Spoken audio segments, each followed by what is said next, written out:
big news for you guys today, and that's why I have my party hat on right now. Moab, Utah is opening 200 plus miles of trail to e-bikes, Class 1 e-bikes. Unreal announcement so soon, and it just blows me away. But there's two caveats on this announcement that are not entirely clear. I'm going to clarify them for you, but we definitely have something to celebrate. Okay, Moab, Utah, the center of mountain biking in the USA biking tourism for many decades now. Always on the cover of those magazines when we used to read a lot of magazines. And in 2016, Specialized even launched their Turbo Levo e-bike 1 in Moab, Utah. And I was there with all the journalists from all around the world. One of the biggest launches I've ever participated in. Even Mike Sinyard was there, and we rode a bunch. You know, we rode Slick Rock Trail. We rode some of these Jeep trails. We were hanging out with the ATVs and just so much fun. You know, hot weather. We did 2 rides a day, battery swaps. You know, we covered Slick Rock, hot weather, no problem. But then I found out, hey, e-bikes are illegal. All the Jeep trails were okay, but all the bike trails were not okay.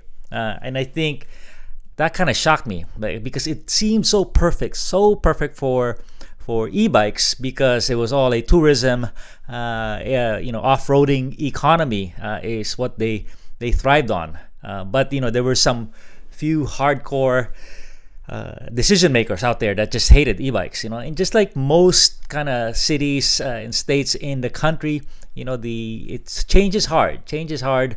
And this was kind of the crown jewel, feather in your cap, crown jewel.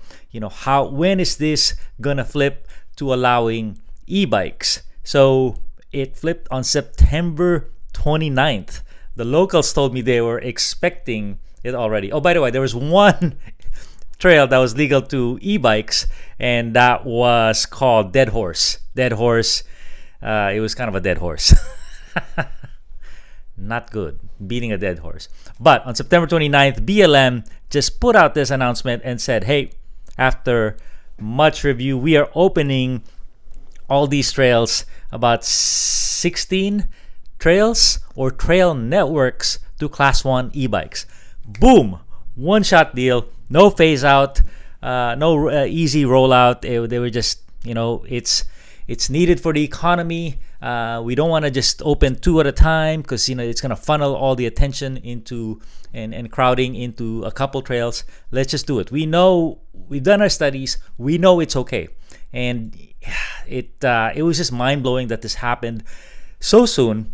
The first caveat I'll tell you is that despite the titles, so people are not so careful with the titles. Even the BLM says BLM opens 200 miles of trails to Class 1 e-bikes. So this is getting republished all over the place. The issue there, though, is in fine print. It's going to open on March 1, 2026. So not open yet, but it's approved already. It's going to happen. If you are there, you go to Dead Horse right now. But this is huge. This is huge because the BLM manages about 245 million acres of public land located primarily in the 12 states, including Alaska, on behalf of the American people, is what it says on their press release. The other part, the other big manager, is the U.S. Forest Service. They're not quite there yet with the BLM, but once the BLM does this, they've done their study. They're not gonna turn around on another state and say, "Oh no, we're not gonna open this to e-bikes." It's all gonna fall like dominoes, And as this is successful, the U.S. Forest Service is going to follow suit as well. Same with all the little trail management groups and little governments around the country. No one wants to put their neck out there, and if something goes wrong, they're in trouble. But they just they take the safe route. Have some leaders, some people who are willing to do the studies and the risk, and everyone's sharing information. Here in the Bay Area, we have Santa Clara County Parks, legalized 5 years ago, and everyone's following them. And so it is amazing. The dominoes will fall, and this is a big domino. So what is open? Let me try to give you some background with this map that I developed. I haven't been to Moab in a few years, but you can see on the left are the names of the now legalized trails as of April 1, 2026. Navajo Rocks, Horse Thief, Gemini Bridges, Gold Bar Rim, Amasa Back, and you see the general area. It's just going all out into this area. And let me tell you why this is so perfect, because Moab is a wonderland. Moab is a wonderland. It's got some great terrain, so many options, so many different forms of recreation, hiking, and all the way to four-wheeling, and it drives their economy. So this is a huge step for them.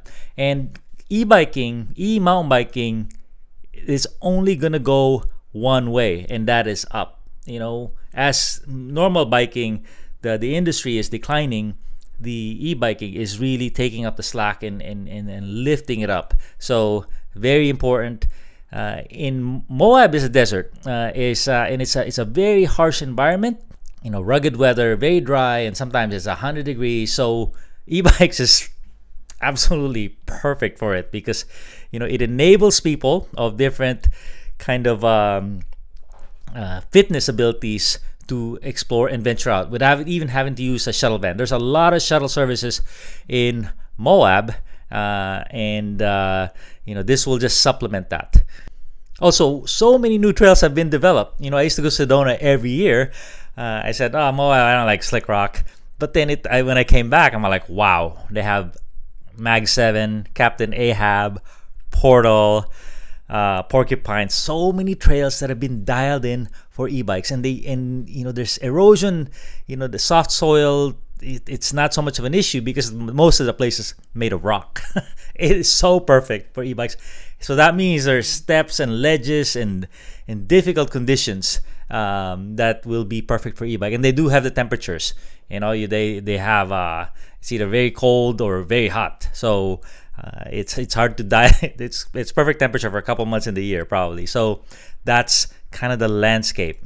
So the other caveat I'll tell you about is the whole Enchilada Trail, the crown jewel of Moab, which is really just open for a few months out of the year, is not really open to e-bikes. There's sections of it that you can ride, but it is not there.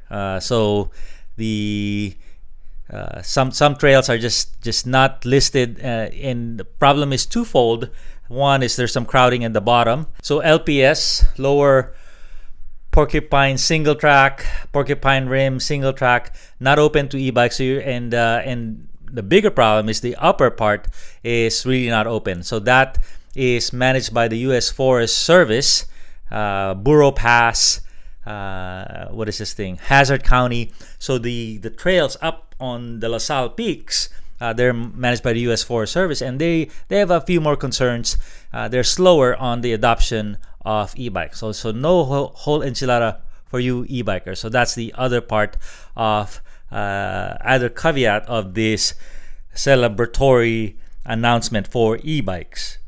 There you go. It's so, to me, it's so perfect to close out the year, because it is kind of the hallmark that everyone follows. Change is hard, especially when you're kind of an established cross-country person who is the king of the trails, and these guys are passing you, and they're not working as hard as you. But it really enables so much of the person to have fun, to have better health, to help the economy. All these economies, these tourist economy destinations get so much revenue. The cautions apply on e-bikes, and it may be even more so because it can get you up if you're not skilled, and you really are going to be in trouble getting down. So you have to watch your limits on the technical skills even more.